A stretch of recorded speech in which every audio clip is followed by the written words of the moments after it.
On this video, I'm going to be looking at the true-false questions 11 through 14. If you need to go back and review your Platonic solids in order to answer numbers 11, 12, and 14, you can find those on the notes sheet for Unit 4, Worksheet 11. Remember that there are just 5 Platonic solids, so you need to know their names, and you need to know how many faces they have and what regular polygon is their face. There are 3 that have regular triangular faces. You have the tetrahedron. Tetra is a prefix meaning 4, so this one has 4 regular triangular faces. You have the octahedron. Octa is the prefix for 8, so this one has 8 regular triangular faces. And then you have the icosahedron. Icosa means 20, so you have 20 regular triangular faces on that Platonic solid. The cube, remember, you have another name you need to know as well, and that's the hexahedron. Hexa is the prefix for 6, and cubes have 6 faces that are all squares. So it has 6 square-faced faces. The dodecahedron, dodeca means 12, and the faces of a dodecahedron are regular pentagons. So not real good at drawing pentagons, but it's like a house-looking shape. So you need to know those, how many faces, and what shape they are. So number 11, it says a rectangular prism is a Platonic solid. Now, even though a cube is a type of rectangular prism, it's a special one, that doesn't mean all rectangular prisms are Platonic solids. So this is false. Those rectangles would also all have to be squares for it to be a Platonic solid.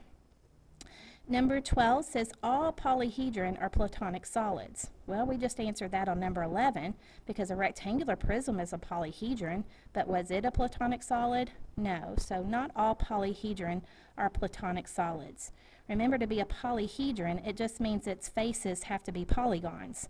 So all of our solids are polyhedron except for the cone and the cylinder. So we have plenty of polyhedron that are not Platonic solids. Now, if I reverse that and I said all Platonic solids are polyhedron, that would be true because all of these faces do not have any circular sides or faces, so they would all be polyhedron because their faces are all polygons. So if I flip that statement, it would make it true. Let's look at number 14. It says a dodecahedron is a Platonic solid with 20 regular triangle faces. Well, there's 2 things wrong with that. Dodeca, remember, is the prefix for 12, and dodecahedrons have pentagonal faces.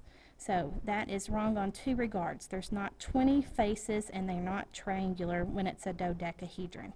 Those would be 12 pentagonal faces. So what is the Platonic solid with 20 regular triangular faces? That's called the icosahedron. So this would be false. Okay, so let's look at number 13. It says a cylinder can have a rectangular cross-section, and that is true. Remember, if we take a cylinder and we cut it perpendicular to the base, we can create a rectangle. So I was going to see if I had a cylinder. Here's a cylinder right here. If we cut this perpendicular to the base and we open it up, remember, we do see a rectangle. So that is a true statement.